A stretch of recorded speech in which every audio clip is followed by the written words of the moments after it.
नमस्कार दोस्तों, मैं हूं विजय विद्रोही। आप देख रहे हैं अनकट। तो उत्तर प्रदेश में पहले चरण का चुनाव निपटा है और भाई लोगों ने अलग अलग वादे करने, अलग अलग दावे करने शुरू कर दिए हैं। बड़े बड़े पत्रकार दावे कर रहे हैं, राजनीतिक पार्टियां दावे कर रही हैं। लेकिन क्या असल में यही समय है दावे करने का, या फिर दूसरे चरण का भी, या कुछ लोग कह रहे हैं तीसरे चरण का इंतजार करना चाहिए, तब जाकर स्थिति साफ हो पाएगी। कुछ लोग कह रहे हैं कि अभी चुनाव फंसा हुआ है, दूसरे चरण बाद ये थोड़ा सा खुलेगा और तीसरे चरण के बाद पूरी तरह से खुल जाएगा। क्या वास्तव में ऐसा है? मुझे लगता है कि आज की तारीख में चुनाव फंसा हुआ है और दूसरे चरण के बाद थोड़ा सा खुलेगा और थोड़ी सी चीजें आसान होना शुरू हो जाएंगी हमारे नजरिए से समझने के हिसाब से। जैसे कि पहला चरण का जो चुनाव है वो कह रहा है कि वोटिंग पैटर्न ज्यादा बदला नहीं है। पिछली बार जितना वोट पड़ा था करीब करीब उतना ही वोट पड़ा है। इस लिहाज से ये अंदाजा नहीं लगाया जा सकता कि हवा किस तरह बह रही है। हवा एक बड़ी इंपॉर्टेंट चीज है, हवा और अंडर करंट। इस पर आपको आगे मैं बताने की कोशिश करूंगा, लेकिन मैं आपको साफ साफ कह दूं, हो सकता है आप पूरी पत्रकार बिरादरी को ही कोसने लग जाएं, लेकिन हकीकत यह है कि बड़े बड़े पत्रकार भी जो या तो स्टूडियो में बैठते हैं वो भी हवा नहीं पकड़ पाते, और जो फील्ड में है वो भी बहुत बार हवा नहीं पकड़ पाते। अब 2017 में उत्तर प्रदेश में बीजेपी ने 325 सीटें जीती थी। यह हवा नहीं, बीजेपी के पक्ष में सुनामी थी, लेकिन कौन पकड़ पाया था? यहां तक कि पॉलिटिकल पार्टियां भी पकड़ नहीं पाई थी, बीजेपी तक पकड़ नहीं पाई थी। कहा जाता है कि एक बार बीजेपी के बड़े नेताओं ने पर्ची पर लिखा था कुछ, और इसमें एक बड़े नेता ने, जो बड़े रणनीतिकार माने जाते हैं बीजेपी के, अब वो इस दुनिया में नहीं है, मैं साफ कर दूं, उन्होंने 240 लिखा था लोकसभा चुनाव में आएंगी सीटें, लेकिन 302 सीटें आई थी। तो ऐसे ही उत्तर प्रदेश चुनाव के संदर्भ में भी चीजों का आंकलन करना बड़ा मुश्किल हो जाता है। हाँ, मोटे तौर पर वोटिंग परसेंटेज, किस मुद्दे पर लोग वोट दे रहे हैं, किस मुद्दे को लोग पसंद कर रहे हैं, किस मुद्दे को लोग पसंद नहीं कर रहे हैं, इन चीजों के आधार पर कुछ चीजें तय होती हैं। लेकिन इस पर भी आप अंतिम निर्णय पर नहीं पहुंच पाते पहले चरण के चुनाव के बाद। आखिर भाई 403 सीटें हैं, सिर्फ 58 सीटों पर वोट पड़ा है। 58 सीटें यानी 15% सीटें कुल मिलाकर। अभी 85% सीटों पर वोट पड़ना बाकी है। जिन 58 सीटों पर वोट पड़ा है वहां जाटलैंड कहलाता है। जाटों का प्रभुत्व है, मुसलमानों का है, दलितों का है, सवर्णों का उतना नहीं है। सांप्रदायिक ध्रुवीकरण के नाम पर मुजफ्फरनगर कैराना है, लेकिन यहाँ पर मथुरा भी है, कुछ लोग कह देंगे कि, लेकिन राम मंदिर नहीं है, काशी नहीं है, बड़े उग्र हिंदुत्व वाले कुछ और मुद्दे हैं, वो उस रूप में बीजेपी ने आजमाए नहीं है। पहले 2 चरण में बीजेपी का ध्यान कानून व्यवस्था को मुद्दा बनाने पर है, मुफ्त राशन जो दिया जा रहा है उसको मुद्दा बनाने पर है।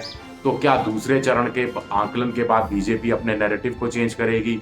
सबसे बड़ी बात है कि चुनाव इस रूप में भी खुलने लगा है, दूसरे चरण से खुलने लगेगा कि अब चुनावी रैलियों पर जो रोक लगाई गई थी वो करीब करीब हटा दी गई है। अब रैलियां होंगी, प्रधानमंत्री की भी रैलियां होंगी, अखिलेश यादव की भी रैलियां होंगी, दूसरे तमाम बड़े नेताओं की भी रैलियां होंगी, मायावती भी अपनी रैलियां करने निकलेंगी, और इससे भी चुनाव में फेंस हिटर वोटर पर बहुत ज्यादा असर पड़ेगा, ऐसा मोटे तौर पर माना जा रहा है। इसीलिए भी हम कह रहे हैं कि ये चुनाव खुला हुआ है।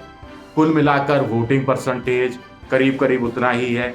अब होता यह है आमतौर पर कि वोटिंग परसेंटेज पिछली बार के मुकाबले बहुत ज्यादा बढ़ जाता है तो कहा जाता है लोग निपटाने के लिए निकले हैं। वोटिंग परसेंटेज घट जाता है तो कहा जाता है यथास्थितिवादी है, कैडर निकला है, सत्ता पक्ष जैसे तैसे चुनाव निकाल जाएगा। लेकिन बहुत सारे राज्यों में, बहुत से विधानसभा चुनाव में ये जो ट्रेंड है ये बदला भी है। बहुत बार वोटिंग परसेंटेज बढ़ा है लेकिन फिर भी सरकारें बदली नहीं है। बहुत जगह वोटिंग परसेंटेज घटा है लेकिन फिर भी सरकारें बची नहीं है, सरकारें चली गई हैं। अब इसका फिर क्या मतलब कैसे निकाला जाए, अंतिम निष्कर्ष पर कैसे पहुंचा जाए? मुद्दों की बात है तो हमने देखा पहले चरण में, अगर कुछ लोग कह रहे हैं कि महंगाई मुद्दा है, बेरोजगारी मुद्दा है, कोरोना मुद्दा है, किसानों की समस्या मुद्दा है, तो कुछ लोग ये भी कह रहे हैं कि कानून व्यवस्था मुद्दा है, मुफ्त अनाज मुद्दा है, विकास मुद्दा है, हिंदुत्व मुद्दा है। कुछ लोग कह रहे हैं कि जाट मुसलमान बल्क में वोट दे रहे हैं आरएलडी गठबंधन को, कुछ लोग कह रहे हैं 50% दे रहे हैं, कुछ असल में कुछ लोग कह रहे हैं 60, कुछ लोग कह रहे हैं कि जाटव थोड़ा थोड़ा सपा की तरफ जा रहा है, कुछ लोग कह रहे हैं कि जाटव दलित है वो बीजेपी की तरफ जा रहा है। तो ये आंकलन लगाना बहुत बहुत मुश्किल हो जाता है, मैं तो कहूँगा असंभव हो जाता है कि कौन सी जाति ने कितना प्रतिशत वोट पहले चरण के चुनाव में किस पार्टी को दिया या किस पार्टी को नहीं दिया, या किस पार्टी को 2017 में दिया था उससे हटकर 2022 में दिया, या फिर जिस पार्टी को वोट पिछली बार नहीं दिया था उस पार्टी को इस बार वोट दे दिया। कुछ लोग कह रहे हैं कि 2017 से इस चुनाव की तुलना करना ही बेमानी है, क्योंकि 2017 तो लहर वाला चुनाव था।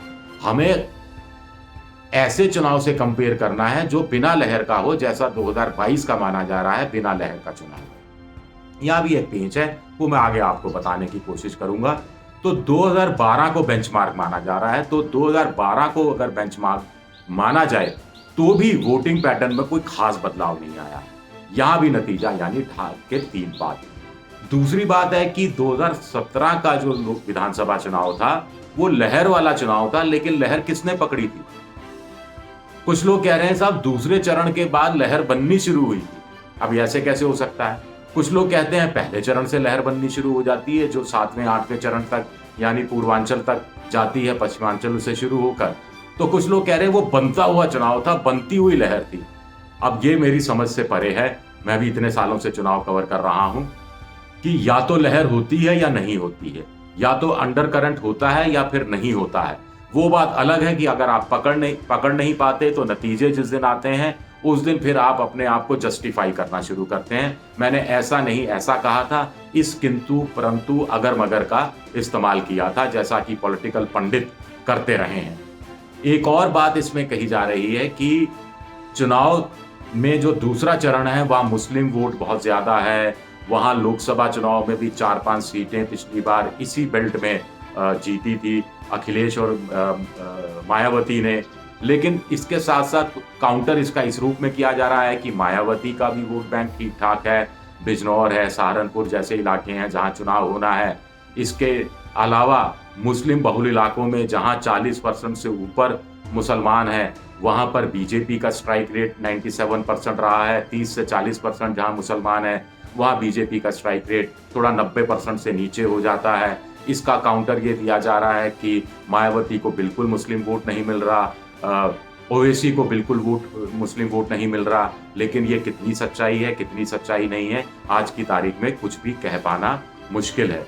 इसलिए मुझे लगता है वैसे इस अनकट में कुछ और चीज़ें भी मैं जोड़ना चाह रहा था, लेकिन उसको मैं आगे के लिए रखता हूँ। कुल मिलाकर मुझे लगता है कि थोड़ा जल्दबाजी होगी पहले चरण के आधार पर यह आकलन कर पाना कि किसके पक्ष में चीज़ें जाती दिख रही हैं और कौन हारता हुआ दिख रहा है। आज की तारीख में मैं कहूँगा पहले चरण के बाद भी मैच या तो ड्रॉ की स्थिति में है या आप आंकलन लगा सकें इस स्थिति में बिल्कुल भी नहीं है।